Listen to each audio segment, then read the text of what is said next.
from Edward Cairns. Is the sacking of Andy Gray by Sky an appropriate response to sexism, or a nation losing its sense of humour? This is the football commentator, for those of you who haven't seen the story, Andy Gray, who said of one of the linesmen or lineswomen at a football match that she didn't know the offside rule and various other unobliging or disobliging things. Sean Massey. Katie Hopkins, do you think they should have been sacked, or have we lost our sense of humour about this kind of thing? I think Sky Sports has completely lost its sense of humour. I think as a nation, potentially, we have lost our collective sense of humour. I think people like Karen Brady, who have appointed herself patron saint of all things equal, does not speak on behalf of all of the sisterhood. I think women actually don't want equal treatment. They couldn't handle it if they got it, quite a number of them. It's a tough world out there. What a lot of women are actually asking for, and you can look aghast at this, is special treatment. If you look at all female shortlists for positions, is that equal treatment or is that special treatment? I think what women need to realise is that you have to toughen up. We can't ask for equal pay. You have to be paid on performance, and you have to be paid for the results you deliver. It's a tough world out there, and I don't think Karen Brady and others are doing us any favours by putting this sort of debate out there. I think we have to just compete in what is a tough world. And finally, I think the art of banter is something we should be proud of as a nation.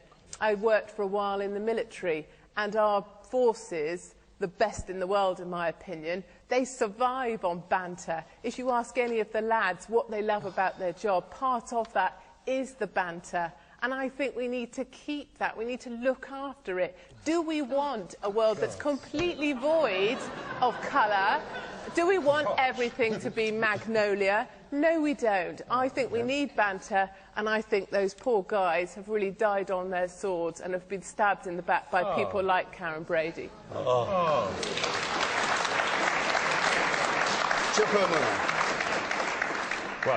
I don't think, Katie, you're doing anyone favours this evening. Look, I thought Sky made the right decision. I thought the sentiments expressed were bigoted, offensive, and have absolutely no place in the modern society that, thankfully, we live in now. The question is, I suppose, what conclusions we draw from the affair. And I'd say, on the one hand, I do think things have improved over the last couple of decades, and the fact that this has blown up into a big row, if you like, is evidence of that. I do wonder whether, if this had happened 2 decades ago, whether Andy Gray would have lost his job. And I think even David Cameron said, when he walked into Downing Street, that we were an open and more tolerant place to live. But I disagree with Katie. Conservative MP made some headlines, Dominic Raab, this week, by saying that he didn't think that actually discrimination was, particularly gender discrimination, was still a big issue, and that actually that kind of overt discrimination was not so evident. Kind of ironic that he should say that in the week that Andy Gray and Richard Keys left Sky over making some quite overt comments. He said feminists are now amongst the most obnoxious bigots. Well, look, before I entered Parliament, I was an employment lawyer, so I dealt and acted for people, and employers too, who were involved in discrimination issues.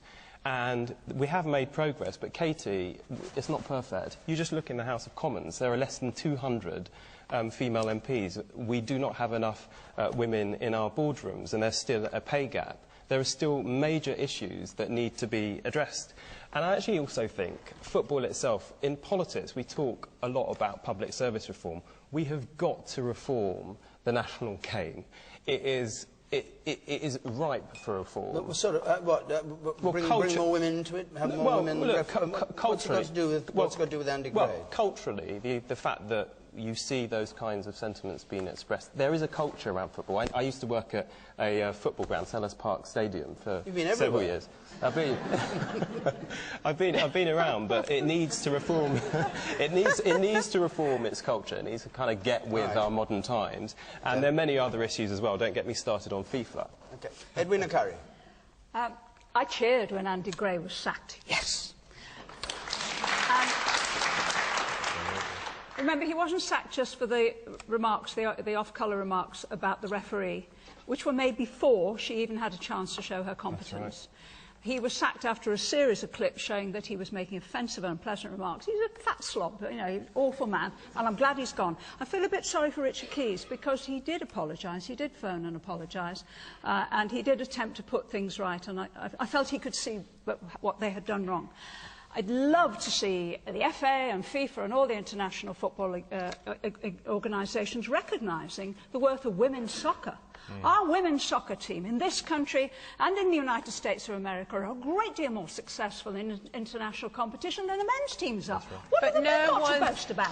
You have to recognise... I don't have to recognise. Just a minute, Katie. I listen to you. You have to recognise that women's game is not as interesting for people to watch. People do not want to pay to watch it. You have to look at what the market... Have you forgotten Bend It Like Beckham? Wasn't Keira Knightley gorgeous? This is actually, that's a complete...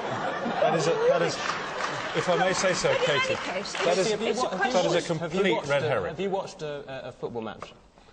Female football match? Have you ever watched one? I wouldn't be interested to, no. So how can you say that it's not as interesting? All right, let's leave female football match. Let's go for the woman in the fourth row there.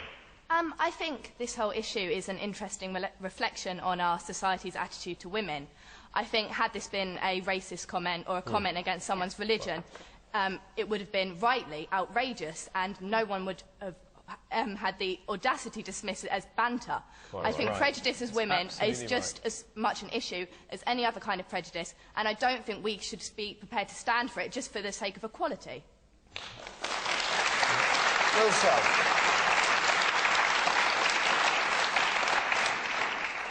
I think that's probably right, but there's no doubt that a level of sexist banter exists in our society endemically. You would find it in the House of Commons. You'd find it just about everywhere.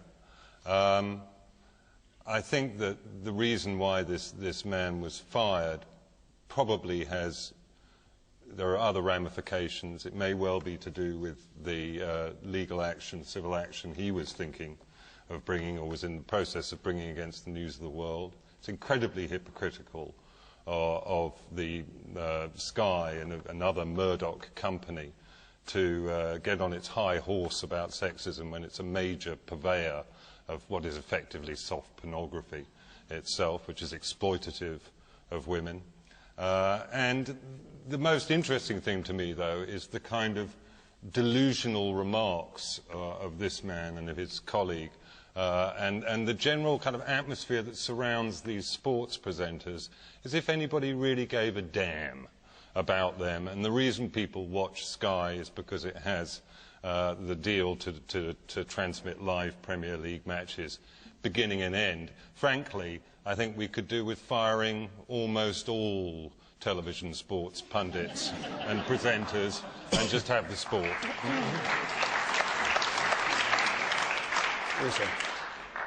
These men are in public life. Some people are going to actually see them as role models, and quite frankly, they have to go by a higher standard, and I think the action that's happened has been absolutely right. Okay, and the woman over there, and then I go up there. Yes. I just find the whole news story totally out of proportion. These comments were sent in private. It's about a woman and an offside rule. It's nothing that you wouldn't hear down the pub. It's just so inane and boring, the whole story. And so you think their sacking was I think the sacking was totally overactive.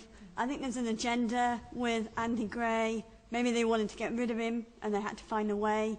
And I think it's nothing to do with feminism. I think they were talking about decision, about it could have been a man or a woman. They don't know the offside rule.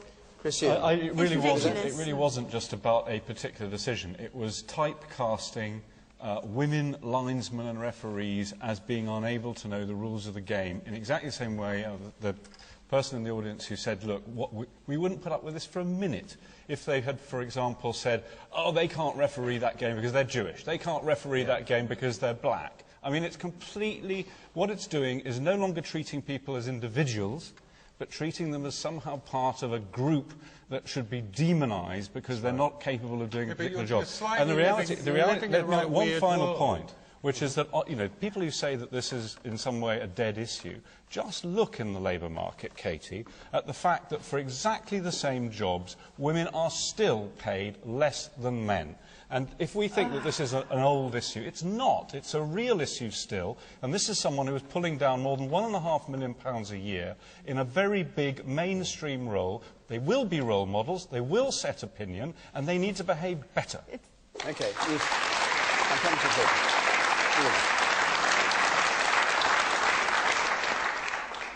I think we should just also remember that the official got the decision right. Yeah, I mean, absolutely. doesn't that make their comments all the more ludicrous? Okay. And the person behind with the scarf on. Yes. Yeah, I'd just like to say that I think he should have been sacked. I'm a businesswoman. I've worked hard all my life. And I think the lineswoman, I don't think she should have been targeted like that. It wasn't actually what he said for me, it was the way he actually spoke it.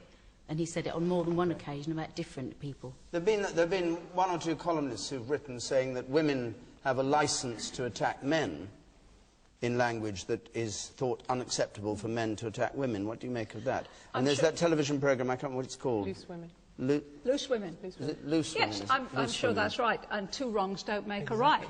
And I would say if you hear banter, like the sort of stuff that Andy Gray was saying in the pub, challenge it. That's right. You do not have to put up with it. And you can do the challenge with a smile on your face, and you can look at the guy and say all sorts of comments about, no, probably you're a better example, all sorts of comments about and you can re-establish Would you like to follow equality. through on that? Later. But you should never just put up with it, because putting up with it is what leads to racism. It's what leads to evil. It's what leads to cruelty, because people who are cruel think they can get away with it. I'll come to you, Katie, but what do you want about with Will Self? And what's the well, now, the deal kind here? of women's banter you're thinking of is, whoa, fancy a bit of that. But you're an MP, I mustn't talk like that. Or making sort of negative remarks. I'm old enough to be their mother, I can say this sort of thing. Making negative remarks about somebody's appearance or their competence or their ability to do almost anything. That's banter. What you meant to say was it's easier to make negative comments about my appearance than the very, very beautiful choker. And I accept that. I'm OK with that. And do you? I'm not saying anything. Very wise. Katie? I think women are doing themselves a disservice. I think people are already cautious. I talk to small businesses. They're already cautious about employing women because of the issues surrounding it. And women don't do themselves any favour when we get in a flap about these kind of things. I think women can be strong in the workforce. We can be a real presence in the workforce, and we can stand up for ourselves in the workforce. And we certainly don't need two guys to be sacked to prove that the world is a more equal place. OK. We'll go on, but just before we do, I'll just say a couple more points. The woman in the third row there. I think it's one thing to say that women can prove themselves in the workforce, but the point I think you're missing, Katie, is that this woman hadn't had a chance to prove herself before she was completely condemned by two men who had this idea.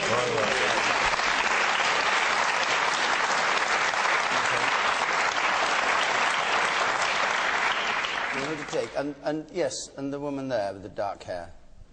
I'd like to say that I know the Football League have tried for many years to take racism and sexism out of the game, we footballers themselves. But I think the main thing is about inclusion, and women need to be included. Right. Is anybody, any other defenders of Katie's point of view before we move on? Anybody with a sense of humour? Anybody? Anybody? The man up there, you, sir. And you spoke... Amusing banter is OK. This guy's joke was old, stale, totally out of date, and it really shows that he's not worth £1.7 million. So that's the sackable offence. Really asked the question, why were what were his bosses doing, paying him so much for so long? OK, let's move on. Thank you very much.